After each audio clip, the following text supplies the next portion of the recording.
Welcome back to PlayStation Corner. My name is Alex and today we're taking a look at Chorus on the PlayStation 5. A space-based shooter with a heavy focus on story. Is it worth your time or is this one reserved for die-hard sci-fi fans? Well, hit subscribe, join our growing PlayStation family, and let's get started.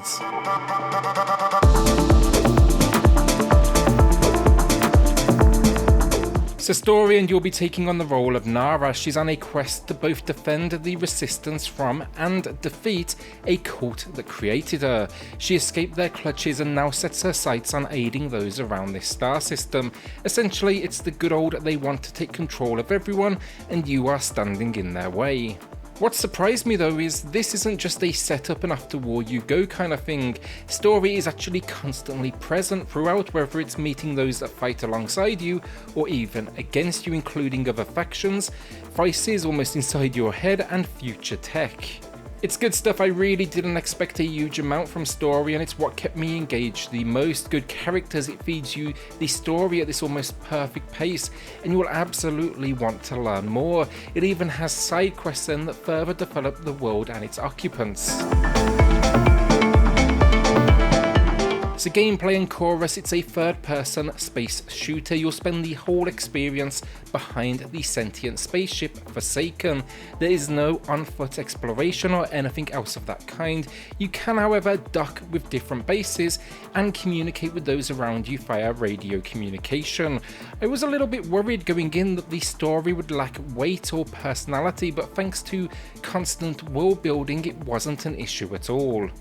Gameplay though takes you through a set of star systems that you can traverse between freely once they have been introduced via the game's story. Throughout as well, you'll have those main story quests, you'll get side quests, random encounters, items to collect, so think upgrades and credits, and then also memories.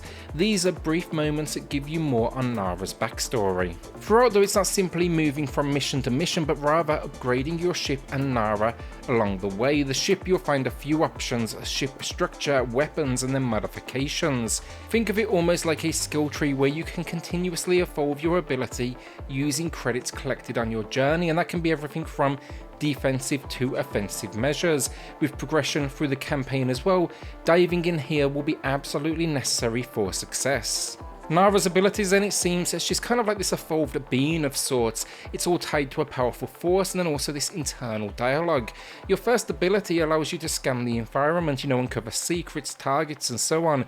Then you get a drift ability. This is essential because turning up until this point can feel a little bit slow in combat. From here though, then it just escalates. I don't want to say all of them, but think a teleport ability and the option to bring forward what is this massive storm. It's good stuff and allows the combat to evolve naturally throughout, meaning you're always kind of playing with something new. All of this though, it would mean very little without good combat, but for the most part I really did enjoy it. It's absolutely fast paced, and the game's speed at introducing new maneuvers, it allows you to get a decent grip on them first of all before introducing that next one, even if I will say here the drift can be an absolute pain.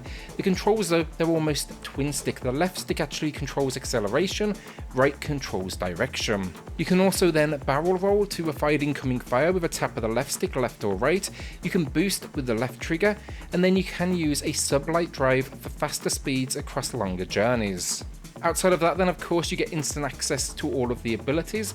You can change your primary weapon with the D-pad, so laser, Gatling gun and missiles, and then you can also repair your ship with a push down of the D-pad once that is unlocked. Of course then you'll fire with the right trigger, but do not get too trigger happy here. It's built around a cooldown system if you do go too over the top. Enemies finally are varied enough in attack pattern and style. They each have something a little bit different. There's those fast drones but with weak shields. There's larger ships that you literally fly straight through. Then you've also got ones that have shields. They will require the laser attack for optimal damage. My only complaint, there's not a huge variety of enemies in here, and I would have liked to have seen a fair few more honestly to keep the evolution going. Instead, it kind of goes for that overwhelm you, style of attack in its approach.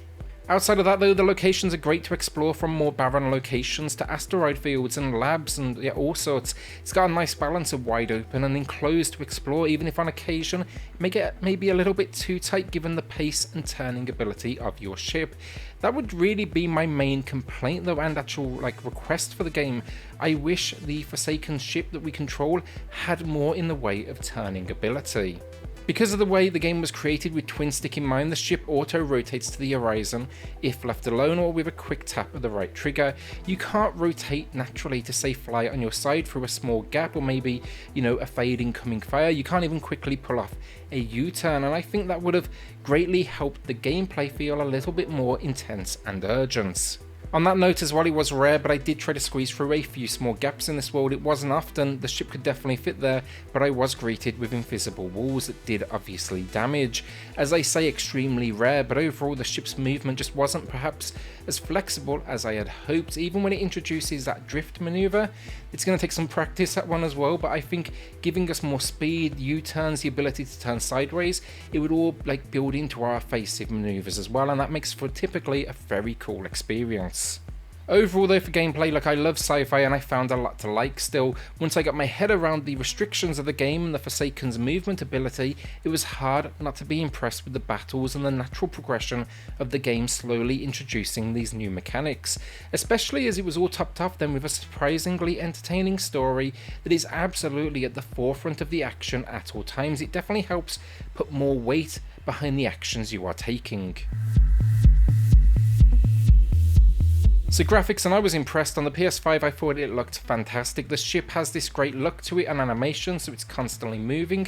The pace feels right because that's always a concern with a game like this, and they got that speed, when you're jumping to top speed, you definitely felt like you was losing a little bit of extra control. Then the locations, the variety is nice, but there's something incredibly satisfying with jumping through portals from system to system or weaving your way through asteroid belts. Cutscenes then are particularly nice. Not frequent, but when they do kick in, they feel important. Nara is a complete badass, and it matches the quality of the rest of the package. Outside of that then, expect to find a performance mode and a graphical mode. I urge you to go for the preset performance mode. I tried graphical, I had to switch it back a few minutes later simply because it lowers the frame rate, and pre that the game was just so smooth with performance, there was no way I could play it now any other way. The only real complaint I have visually though, some of the locations, the surfaces, the asteroids, they can look a little bit, if anything, reflective.